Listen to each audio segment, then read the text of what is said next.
जैसा कि हम लोग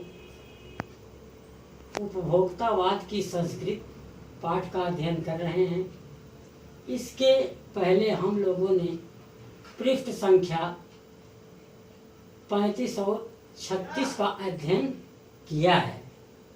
आज हम लोग 37 एवं 38 पृष्ठ संख्या 37 एवं 38 का भावार्थ समझेंगे। आप लोग ध्यान दीजिए कि इस गद्यांश के अंतर्गत लेखक हमारा ध्यान उपभोक्तावादी संस्कृति द्वारा उत्पन्न दुष्प्रवृत्तियों की तरफ आकर्षित किया है। इसके अंतर्गत लेखक हम लोगों को एक बता रहा है कि उपभोक्तावादी संस्कृति का जो हम अनुकरण कर रहे हैं उसमें तमाम बुराइयां छिपी हुई हैं, लेकिन इन बुराइयों ने हमारे ध्यान को अपनी ओर खींच रखा है। दूसरा, लेखक कहता है कि उपभोक्तावादी संस्कृति स्वार्थ, भोग, लोभ जैसी दुष्प्रवृत्तियों को बढ़ावा देते हैं। पाश्चात्य सभ्यता और संस्कृति का हम लोग अनुकरण कर रहे हैं, लेकिन ये सभ्यता और संस्कृति हमारे मानवीय गुण, परोपकार, दया, इन सब का क्षरण कर रही है, बल्कि उसके स्थान पर हम स्वार्थी होते जा रहे हैं।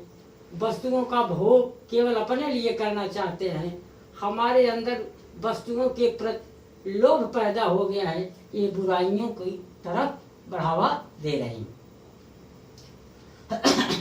उपभोक्तावादी संस्कृति त्याग, परोपकार जैसे मूल्यों की उपेक्षा करती है। यह भारतीय संस्कृति के निकट नहीं है।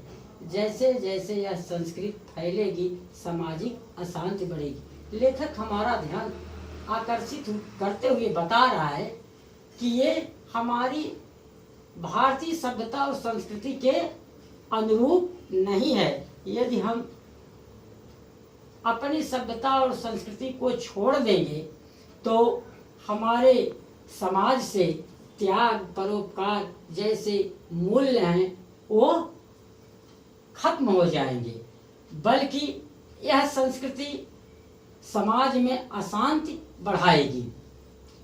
हम झूठी शान को बढ़ावा दे रहे हैं। हमारी मर्यादाएं टूट रही हैं। स्वार्थ परमार्थ पर हावी हो रहा है। भोग की आकांक्षाएं आसमान छू रही हैं। इन सब का सार देखिए।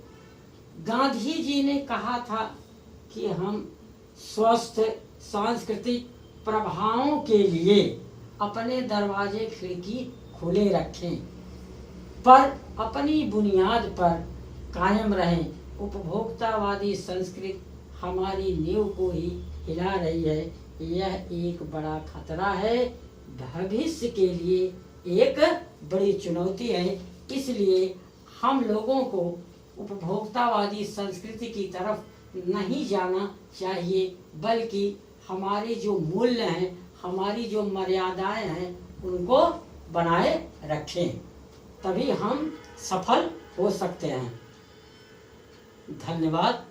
आप लोग बच्चों, अब ये पूरे पाठ को जितना पढ़ाया गया है, जितना हमने अब तक बताया है, मुख्य मुख्य चीज़ें आप लोग अपनी कॉपियों में पूरी तरह से लिख लेंगे।